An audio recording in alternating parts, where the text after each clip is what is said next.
Good morning, TK. I hope everybody is doing well. I hope you had a nice weekend.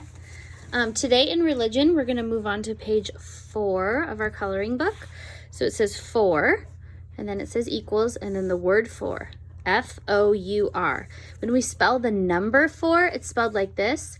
When we spell the word for, like I have a present for you, it's just F-O-R, right? F-O-R, 4 is written. F-O-R, 4 is written.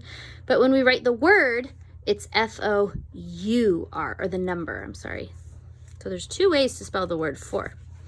So it says 4. These 4 brothers were told by their parents that at baptism each got his name after one of the 4 gospel writers who brought it holy fame. The 4 gospels in the Bible are by Matthew, Mark, Luke, and John, the apostles who knew our Lord Jesus and passed the good news on. So remember we said that the Bible is broken up into 2 parts. The New Testament is the stories from creation all the way to when Jesus is born. So the Old Testament is from creation all the way to right up before Jesus is born. Then, when Jesus is born, it's called the New Testament. So the New Testament is from when Jesus was born and then all the rest of the Bible stories.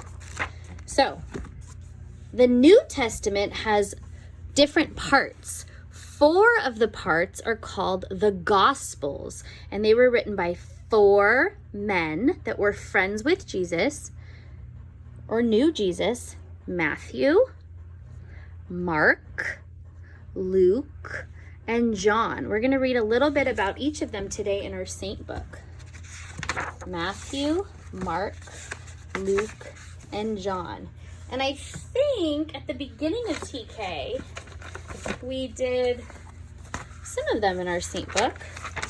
There's Matthew. It says St. Matthew was one of the 12 apostles, so he is one of Jesus's disciples.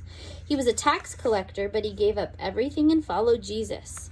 That's why we drew a picture of Jesus as a grown-up. They were friends when they were grown-ups. And then we also want St. Luke. Luke was an evangelist. That means he told others about Jesus. He wrote 2 books of the Bible. And remember, he wrote the story of when Jesus was born, and he knew Mary, St. Luke. I don't think Matthew, Mark, Luke, John. I don't think we did Mark or John in our Saint book. We don't have ones of them. All right, so let's read a little bit about them in this book. So we've got John the Baptist, Mary Magdalene, St. Peter. We're going to do St. Peter soon, and St. Paul. Okay, St. Matthew. So before Matthew decided to follow Jesus, people didn't like him because he collected taxes, which is money. He took money from them. So people didn't want anything to do with him because they didn't want to have to give their money to him. So it says Matthew, who lived in Galilee, was a tax collector. Tax collectors were hated and shunned. That means nobody wanted to be around them by people and were banned from some of the temple services. The fact was that taxes went to the Romans, and that made matters even worse. In spite of this, Jesus called Matthew to become one of his most trusted friends. So you know what Matthew did? He gave up his well-paid job to spend all of his time with Jesus. Years later, after Jesus had died, Matthew wrote down everything he could remember about Jesus' life, and his writings became the first of the Gospels. Remember, they're written by Matthew and then Mark. Mark was a companion of the disciples, Peter and Paul. So he was friends with Peter and Paul. He worked alongside the early missionaries. He was a fascinating man and the author of the second Gospel. Let's see. So it was Matthew, Mark, Luke, and then John. Luke had many talents. He was the author of the simple but moving story of Jesus' birth that millions of people know today. Luke was a great friend of Paul and traveled with him on many journeys. Luke lived to be very old. As writing the third gospel, he also wrote a history of the early Christian church, which he called the Acts of the Apostles. So different parts of the Bible. And then Matthew, Mark, Luke, and John. John was once a follower of John the Baptist, Jesus' cousin. This John left behind a content fisherman's life to become a disciple of Jesus. Later years, he wrote down everything he had seen in the gospel according to John.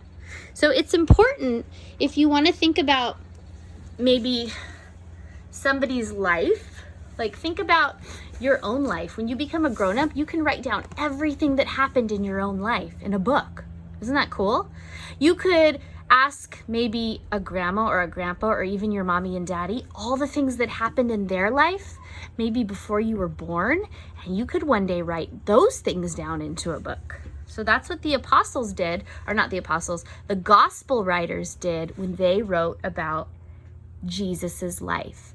They were with Jesus, they wrote down everything that had happened, and they put them in books in the New Testament of the Bible called the Gospels.